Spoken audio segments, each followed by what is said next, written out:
What's up, everybody? Welcome to this week's episode of the Comeback Couples Podcast. I'm your host, Mark Jennison, with my lovely wife, Kendra Jennison. She's only gets to say that little part right there. So that doesn't mean that you're not important, babe. That just means that we can make you do it next time. That's my time to shine right there. That is your time to shine. You need to hit that power. Kendra Jennison coming up on the main stage like a stripper. Okay. Just kidding. All right. Hey, let's get back on topic.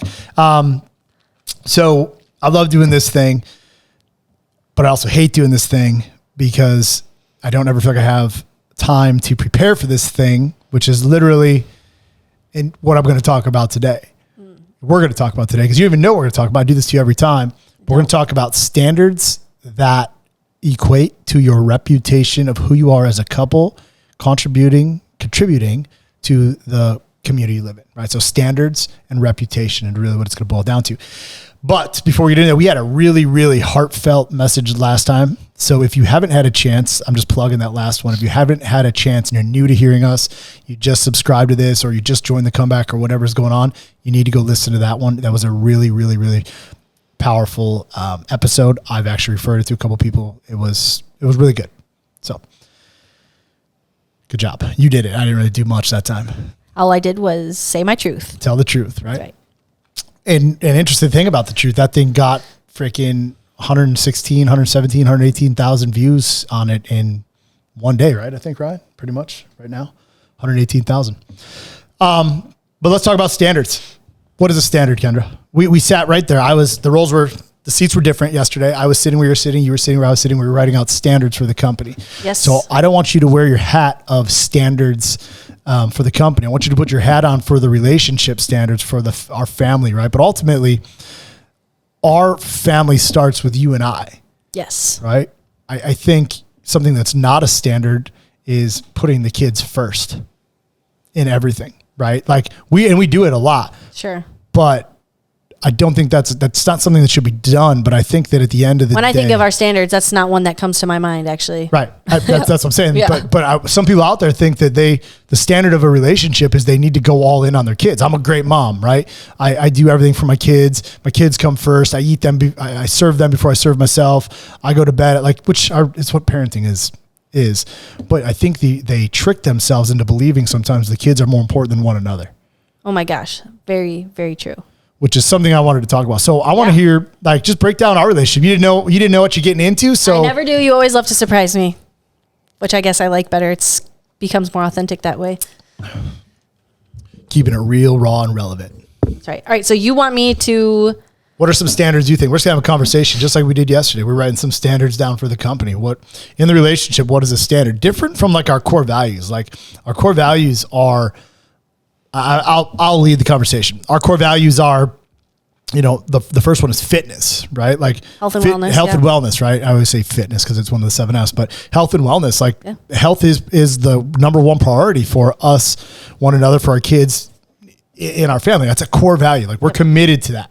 Yep. I mean, I stink like shit right now. So I know. Look how good I look. Yeah, you're in gym clothes. Like we came straight from the gym to do this, and I was supposed to go box after this, but a standard is different. Right. So I look at a standard of the relationship. I often say there's only really 2 ways to ruin this relationship. Lying, right? cheating. Lying and cheating. Boom. Right. Yeah. So when I look at the standards that I laid out for the company for the relationship, and I actually think about it because I have put time into thinking about it. I don't know how much you do. Like I'm going to operate from the front as a leader with honesty and integrity in everything we do. Yeah. That's a standard, right? Sure. Why is that important to you? So let's answer the first question you asked me first. What is a standard, right? And you didn't want me to just give some dictionary, but truly what I think, someone was to ask me, what is a standard? I would say it is like an unwavering level of commitment you have to living, like a higher rule. It's a rule, right? That you're keeping to yourself, right? But it's a higher one, right? Otherwise, what's the point of doing it, right? So for us, in our relationship, a standard that we both live by is we come first. You take care of yourself first. I take care of myself first. That is obviously we have our dedication and to us as a couple. But if you don't take care of yourself and you're not okay, and you're not lifting and you're not eating right on your own and making sure that, you know, and I'm not doing that and I'm not, you know, keeping my health forward and front and forward. And I'm, you know, if we're continuously pouring from an empty cup, both of us, how can we pour anything into each other? That's definitely like a recipe for lackluster. I know mothers, fathers, I know they mean well when they say, oh, my kids come first, always. My kids come first, my husband comes first. I think that's a very noble answer. I am sure it sounds good to a lot of people, but when people tell me that, I cringe. I'm literally like, oh my God, so you don't take care of yourself. You don't exercise. You don't meditate. You're not eating right. You're not doing the things that make you happy. You're not taking time to read a book. You're not taking all of your everything goes to nature. Walk in nature, right? My favorite thing. You're doing everything for everybody else. No wonder you are so miserable and tired all the time. Like, you can't. No wonder your relationship is not on fire. You can't give anything else to anybody else because you're not full yourself. That makes me sad when I hear that. However, it's funny because that's how I see it. That's how we see it. And then of course, you know, when people ask me, well, how do you do it? I'm like, I put myself first every single day. I have dedicated time every single day, gym time, and I have absolutely no problem telling my kids, or you even, no, I will get to that later, or no, not right now, or no, not at all, right?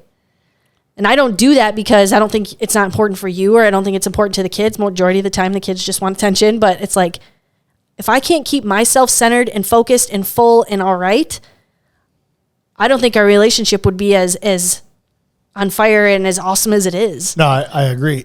So I want to like, it's an interesting thing because you have to take care of yourself first. In my shoes, in the position that I sit in, I preach that same message every day. However, in true stop fucking lying fashion, I get up every day with every intention to go put myself first. But in the role that I play, I get fucking blasted with a shotgun. Oh my gosh, every day you do. I want the guys to hear that, right? Like, number one, you should have some standards. If you're a guy and a gal listening to this thing, man, woman, wife, whatever you want to call it, listen to this thing, and you've never even thought about what your standards are in your relationship, you should actually get out a pen and paper and write them down. Right. Just like you should get out and write down like your financial budget and know where your money's going, right? I often ask you in check, like, hey, where's our money? What's, you know, stuff like that about the household. You run the money in the household. I run my money in my businesses. That's just how we do it. That's how it goes. But for the guys out there that get up, because there's dudes with way more on their plate than me. Sure. There's guys with less on their plate than me. Sure. Sometimes the guys with less on their plate with me find themselves in a place of paralyzation because they think they should be doing more. They actually find themselves not doing anything. But the reality is, and the guys who have a ton going on, it's very easy. Just like me, you're like fucking bang, bang, bang, bang. And you get up with all the intentions 3, 4, 5, 6 in the morning. And by 9 o'clock, you're exhausted. Right. But you went to put yourself first. So I wanted to tell the people that there's, this is going to be like a pro tip, right? Or a little hack, man, you've got to find a special spot. This is probably something you don't even know. Well, you know, for me, I go to the water, right? I go to the water because I equate the water with power, right? So when I take my standard, one of our standards, and it's every morning, right? You're sound asleep, sawing logs over there, right? Like I get up and I get out of bed and, you know, I do my morning routine. I'm out of the house for 2-3 hours before you even wake up. Yeah. Right. That's my time. But that doesn't mean that it doesn't get taken from me by notifications, Facebook, emails, which is actually something you could get better at, is saying no, not right now. Yeah. I've actually, well, I mean, you know that I changed. It's been about 2 or 3 weeks since we got back from MDM. I don't even look at my phone for the first hour. Yeah. No, for the first hour of my time. So that's a standard, right? First and foremost, that's just a standard that we have, like, yes, together, but it was kind of like a separate, like, you have to take care of yourself first. I have to take care of myself first. And then, you know, a standard, I guess, that we both have for each other, hands down, is health and wellness. Mark, it sounds silly to say like is required, but you're required to take care of yourself, your health and your fitness, and so am I, right? I didn't get together with this hunk of a man who lifts in the gym every day just to get married to him and have him turn to a fat slob. And vice versa. I literally, I don't want to sound like a male chauvinist pig, but I mean, if you get disgusting and overweight, I'm not going to be attracted to you. And doesn't mean I'm not love you. Of course not. And that doesn't mean I wouldn't love you either. But I think it's so selfish of people to be like, oh my God, really, you wouldn't love him just because he got fat? No. I'm not saying I wouldn't love him, but I'm just saying our relationship is going to fail because he decided that he wanted to get fat. Well, that's not on me. That's on him. So that even though the core value is health and wellness, the standard is actually to keep that peak sexual attraction. You've got to be able to take care. It goes back to taking care of yourself. It's self-respect. It's a self-respect thing. If I knew that you didn't have any self-respect for yourself and you were eating chips and you know, bonbon cakes and all this stuff, and I'm sitting here working my butt off trying to be healthy and in the gym, I'm going to be like, damn, he doesn't even care about himself. Like, that's not okay. And vice versa for me, right? You would think that exact same thing about me. You know, I love, this just brought up a different topic. I was watching a podcast or listening to a podcast this morning and at whatever, but I don't know when I was out after my walks, do my things. And this guy says, how do you teach people how to be great at life when you suck at being yourself? And it kind of hit me. I'm like, dude, how many this is a different topic. How many frauds are out there who what an exhausting life to live. Especially in my space, right? Look at Ryan's over here nodding his head up and down, right? Like, dude, there's some fucking man and female out there that they do it, they go for the show, but the reality they aren't who they are. So let's not talk about that. Sure. So back to that, having the standards for one another of believing that you need to be staying in peak sexual attraction, I think is a huge thing, which that's another one for me, right? Like intimacy is very important to me. It's important to both of us. Yeah. Like I've got to be like, we had this conversation the other day. I did so much fucking drugs, right? So much drugs, so much drinking, just beat the shit out of myself that the only feeling I have of when I actually get those endorphins, that dopamine snapping is like if we were having sex or I'm making big fat checks, right? Your two things, getting laid and getting paid. Sex and checks. Dopamine. Sex and checks. I'm going to get that t-shirt. And so that's a standard, right? But that doesn't mean that I'm always saying, oh, like every day you need to fucking have sex with me or I can't operate, blah, blah, blah. No, of course you not. have to find another piece inside of it, which is my favorite piece of what we have. And it is the power of communication. Yep. And I was just going to say, for the next standard is unmatched communication. I mean, we talk about everything. Good, bad, ugly, indifferent, uncomfortable, you name it, we're talking about it. And I think so many people get confused because, maybe not confused, but they allow so much. Oh, yeah, what's that? Fighting is healthy, right? We hear how often do we hear that all the time in the outside world? Fighting is healthy. No, it's not. You just really suck at communicating until everything blows up. And now because you're actually talking about it, you think, oh, that fight was healthy. You should have just fucking ex-nayed the fight from the get-go and just communicated, right? Yeah, absolutely. I was a poor communicator. I was a poor communicator at life. Sure. Not just in relationships. I was a poor communicator at life up until I decided, it took about, well, we've been together now going on, this will be rolling into our 5th year, but it really took me deciding that I was going to actually communicate. Communication meant that if I'm going to tell you everything, that means I can't fucking lie. Right. And if I can't lie to you, then I have to be fucking brutally honest with you. And that's going to be hard conversations. And sometimes it is. And a lot of the time, I need people to understand we don't always agree on things, right? Not at all. You know, I don't know. I think about that. Maybe you don't agree with me, which is, I could see that because I'm a fucking lunatic. Maybe a little bit more times than that, but still, we could have a conversation, and you'd be like, okay, well, I kind of see it this way, and then I'd be like, well, I kind of see it this way. Although I see your point of view and I know what you're talking about, I may not agree completely, but it's like we're talking about it. Like, yeah, we've communicated how you feel in this situation and how I feel in this situation, and we've kind of agreed to disagree and respect each other's ways of thinking about it. So I think about that often because we've never had a fight. Never. I don't believe that fighting is healthy. I mean, I grew up in a household where they fought every day and there's nothing healthy about that. As a matter of fact, that household produced one of the angriest individuals that literally was suicidal at fucking 10, 11, 12 years old. Me, right? Yeah, and hated the fucking world. So there's nothing healthy about fighting. I don't care who says that. I don't care what doctors they are. They didn't live in my house. They didn't go fucking eat a dick. Straight up. But when you say, I'm thinking, I don't know that I've ever disagreed with something because I value you, which is another standard. I value your opinion. Yeah. And I was going to say likewise for you. Like, I'm smart enough to know I don't have all the answers. Right. And I think we're both smart enough to know Like when we walk in, when we do have a conversation, no matter what it is, good, bad, ugly, and different, is I look at this you across the table and I can be like, you know what, this man is extremely smart. He's well-rounded. I'm not going to ex-nay what he's saying because no, he is really smart, and vice versa. I value everything that I learn from you, that you teach me, and what I teach you, right? So we go into this knowing we're two very intelligent people. We're really well spoken. We have great communication skills, and we value each other. Like whether we agree or not, I value what you're saying, and I put it into consideration. And I'm like, okay, wow, now I know how he feels about this. Like that doesn't mean I write it off. Sure. It's an understanding. You know, as we're talking, I'm thinking about. I've got thousands of clients, right, sure, that I've dealt with over the years.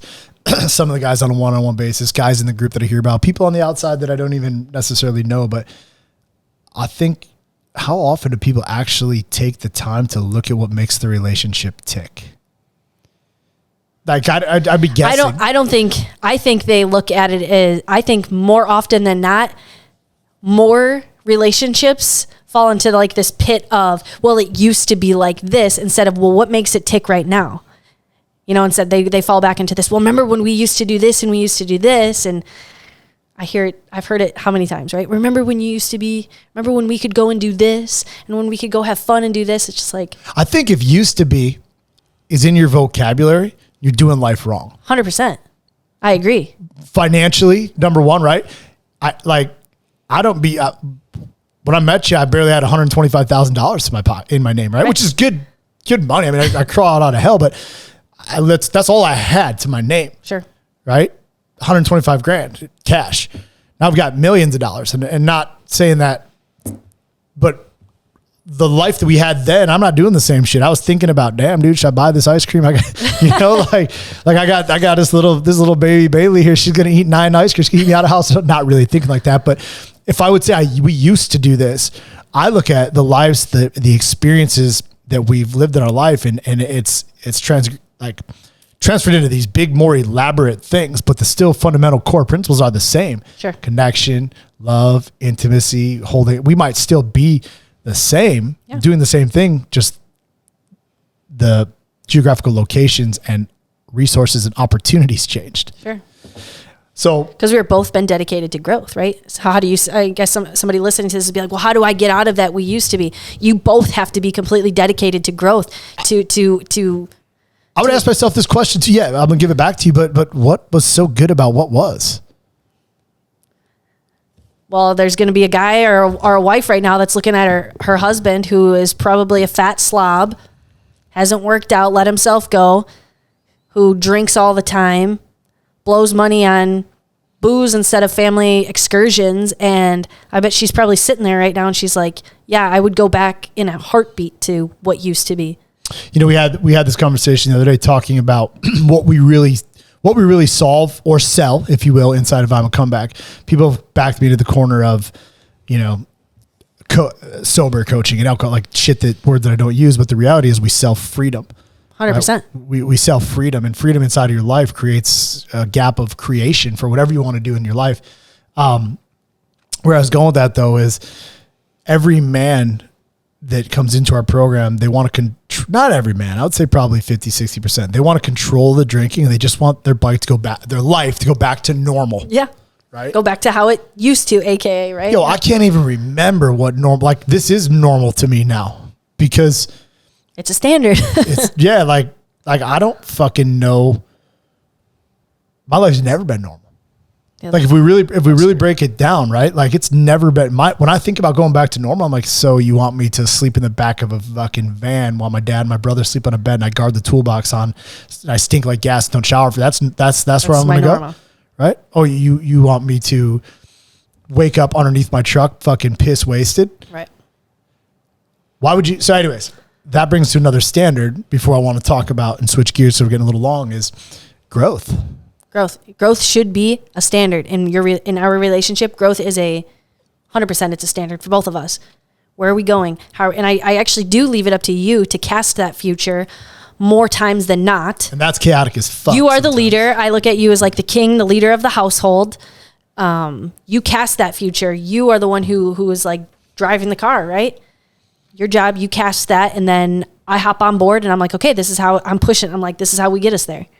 We're both dedicated to growth. And growth goes back to that first one, right? Putting yourself first. Right. You have to put yourself first. I think, and we should touch base on that before I talk about reputation.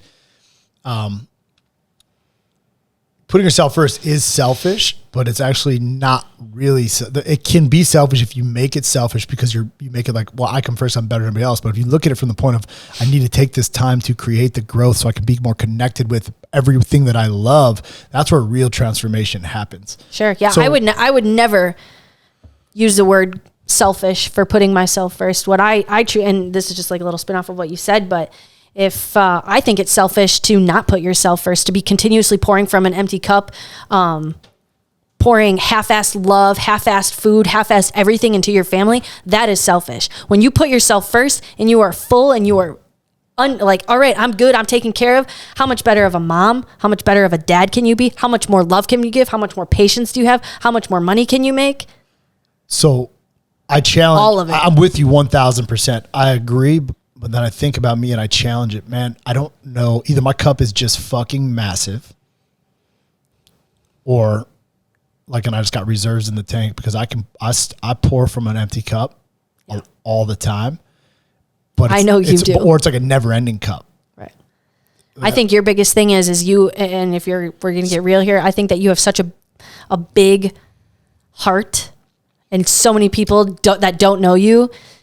You have such a massive heart that anybody, anything comes before you at any given minute. I literally, I yell at my husband. Okay, I'm like, yell is in quotes right here because I never yell at him, but that's like the number one thing. I'm like, you need to say no. You need to put yourself first. You need to say, not right now. You need to be a little more selfish with your time because it's chaotic like in your world when you don't.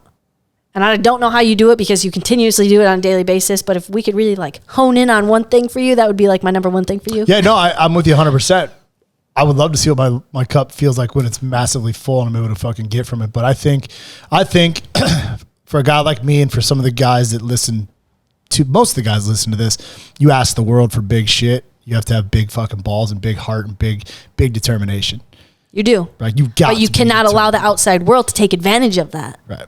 Because they will every single time. You give somebody an inch and they see that goodness in your heart and they see that Mark is willing to do this first, put me first instead of himself, they take advantage of it every single time. And that eventually falls on you. Let me tell you where it gets tiring, since we're actually talking a little bit about me, is even when people think that they're taking advantage of me, I'm still playing the fucking game. Like that movie we watched. Like, sure.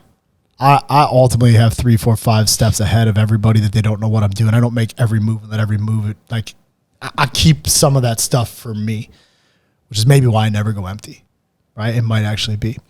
So I want to talk about reputation. So we talked about standards. My standard, we were talking to Phoenix about dating. I point at the couch. We were talking about Phoenix about dating girls and what it's going to be like. You know, like he's almost 13. He's almost 13. And he's got no interest in dating girls right now. He wants to go to the NBA and he's works out however many hours a week and he's really, really focused. But we were talking about what the girl's going to be like. And you were telling him kind of, fitness, basically what we just said, right? You said, I literally if said, she's like me, if she's just like me, that's the exact girl you want to date.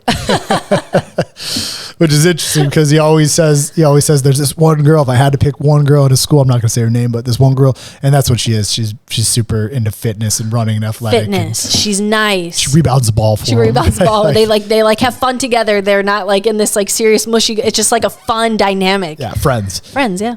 But I was thinking about it for me back in standards and reputation. Why I wanted to go down this and to be my friend or even in a date, if I really want to get down to it, like my one standard was, hey, you're going to get fucked up with me. If you guys can do that, you can be my friend. If you can be my friend, or girlfriend or whatever. If you can drink, you're in. Yikes. And I looked at that actually for a little while. I made that joke, but I'm like, dude, it wasn't until I realized that I had more to offer the world that I was able to allow you into my world, because you would have never came into my world with the reputation I had before.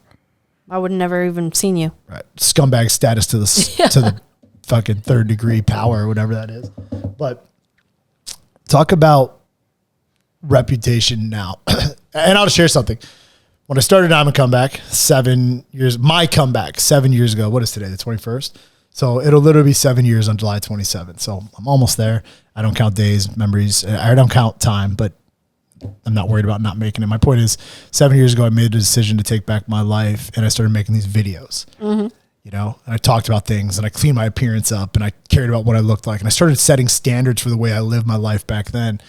And all these fucking pussies that are in town, right? Guys and girls, shit talking people, because they'd watch me crumble. Like they were excited to watch the demise of Mark Jennison because of the arrogant prick that I was before. Sure. When I started making these videos and doing these things, they were like, who does this guy think he is? Talking shit, right? Yeah. Who's this guy? Yeah. Fuck this guy. Oh, there's that internet guy. Why don't you go make some more why don't you go make some more fucking videos, you fucking idiot? Like talking behind my back because they'll never say anything to my face. However, now those very people are like, hey, Mark. Yeah, the comebacks from Lake Geneva. That guy, I know that guy. I used to drink with Mark Jennison. Yeah, great guy. And I'm just like, oh, if you're talking about the old Mark Jennison, I would leave out the great guy part. You took the kids to dinner when I was working or something, and you took the kids to Boathouse over at little plug for Boathouse if you listen to this locally. And someone came up and was like, oh, Jennison's, you're like famous, right? To you. That's what they said. They said that in Phoenix, of course. He was like, Mark Jennison, that's my dad. And Jade, of course, Jade had to hop on that train. Yeah, that's our dad. But it was funny. But the reason I want to talk about reputation is because it's been on my mind, and reputation shows up in every single thing that you do, and it comes as a couple. When people look at us, and I pay attention, I'm sure, Ryan, you probably looked at it too, the difference in likes, shares, comments when it's a picture of you and I in our full power. Sure. Right? Those pictures get the most love. Yeah. Right? They just people love it. And what is it about a silly picture that people don't even know anything about that they want to like it? Because I believe that they can sense something good from it. Sure, it's a highlight reel, but we just had this conversation. I don't really believe that I show too much of a highlight reel. I am who I am. I am who I am every People genuinely love who we are in our family because we are 110% authentic. What you see is what you get. We don't try to pretend to be people we're not. We're not doing things that we don't like to do. People are going to walk up to me on the street. They're going to see me in gym clothes and my hair in a ponytail, and they're going to be like, oh, hey, that's Kendra. She's so nice.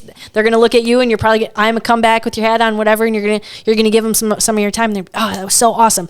Authenticity is so rare nowadays that when people really, truly are able to see it, they respect it. Yep.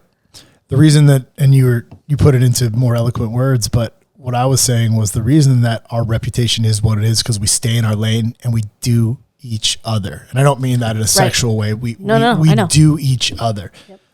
There's my reputation. I've been watching Joey Swole on the internet. Sometimes I think about this, right? I love Joey Swole. Right. What's up, Joey Swole? I'm going to get him on a podcast. Yeah. But he puts those videos out of guys in the gym who just aren't even doing anything wrong. And then these little fitness girls, like they could attack. People always have something to say. But I think about shit because in my life, if you're in a bathing suit, you're cut out of my. Yeah. Even if I know you or don't know you, like I don't allow any of that into my life. Sure. Sometimes I'm in the gym, I'm like, damn, dude, I don't even want to be in this gym because there's like 9 little girls in here taking videos, and I don't want to end up on there. Yeah. Because of my reputation. Sure. Right. And not that I'd be checking them out, but I actually just get frustrated by it when I saw it. My point is this. The reason that we project the power is because we are the power. And if you are in a relationship that you have somebody you love so deeply, desperately, that you would fucking go to war with every day, you need to stay in your lane with her and do her. And it comes from a man. 100%. It comes from the man leading from the front with the standards, with the integrity, and with the path of least resistance, knowing that it's going to be a fight. But the fight doesn't always have to look like it hurts. Sure. I fight for us every day. Every day. Every day. I fight financially. I fight emotionally. I fight spiritually. I will fight physically. It's been a while since I got to get in a fight. But the reality is we get up every day and we stay in our lane. So my takeaway on this one, what I wanted the guys to do and the girls to do is sit the fuck down and write out what matters to you. I did this live to you, right? We know we talk about it all the time. Yeah. We've formulated enough communication that we don't actually have to sit and write everything down. I think we still should sometimes, but that's how we communicate. When you communicate all day long, it's not a big deal. But sure. I know there's a relationship where there's a woman that's feeling desperate at home, unloved, right? Not even appreciated. Sure. And there's a husband that's married to her and attached to her that's at his office right now listening to this podcast who so desperately, yes, he wants to get laid, right? He does. But he's so far away from that he fucking mails it home because he forgot who he fell in love with. She's thinking they need to go back and he's trying to create something different. And he doesn't even know. He doesn't have to be in the comeback. He doesn't even know what it is. But the reality is this. It starts at home by getting in your lane and getting on the same fucking page. It is not complicated. Yep. It's not complicated. But it does. It requires a very brutal and honest awakening from husband and wife to be like, okay, are we going to own our shit, get it right, and let's put it all on the table and let's do this together because where we're at right now is not working. So what do we have to do? Right? I mean, I had the audacity to tell you that if I'm in the same place in a year from what is it, a year and a half from where it was, that we're going to have to get divorced. Yep. Because that's how fucking serious I am about changing my life. Now, not every dude's going to say that, right? Not every dude's going to do that. My point is this. You had to pick something that would devastate you. Divorcing me. Yeah. Well, I mean, it's something I'm not willing to waver for. It's not, right. It's something I'm not willing to lose. Right. This is what I had to pick, right? Yeah. God willing, and we're going to grow old. You're going to be rubbing my old balls, right? Like it's just going to be, my old balls and my feet, right? And we're going to spend the rest of our life together and we're going to raise up kids and see grandkids and we're going to fucking travel the world. We're going to do it. God willing, that's what's going to happen. But in the meantime, pressure is a privilege. Sure. And I want a relationship that can stand the test of time, that is resolute in its power, that is literally the most fucking amazing thing that I've done, because at the end of the day, when we remove the money and these kids go on to have the same relationships with their life, here I am left with you. Yep. Age is going to set in, time is going to set in, but there we are going to sit, shriveled up old balls. Sounds so lovely. Thank you for painting that picture. Good thing. Good thing that you're 11 years younger than me, so that it'll come on me first. So I'll be still looking at you, be looking hot, and I'll be looking at old shrivel balls. I'll be sitting down on the toilet, my balls will be dipping in the water. Oh, what another lovely picture you painted. Thank you. So what is my takeaway on this? Do you want so what do I want you to do if you're listening to this? I want you to first off communicate, right? Your standards probably going to be very similar to ours. Maybe something's different, right? Maybe religion is a standard, or spiritual, or whatever. I don't care, but I do care that you take the time out with one another to figure them out, get on the same page, and then look at how those standards actually either help or fucking hurt your relationship or your reputation. Sure. Because the reputation, the way to know if you're a good couple is not just by sitting and looking at each other and saying, hey, we're a power couple. We're fucking awesome, right? We know people that do that. Think that they're so much better than everybody else. The way to know it is that the people around you speak highly of you.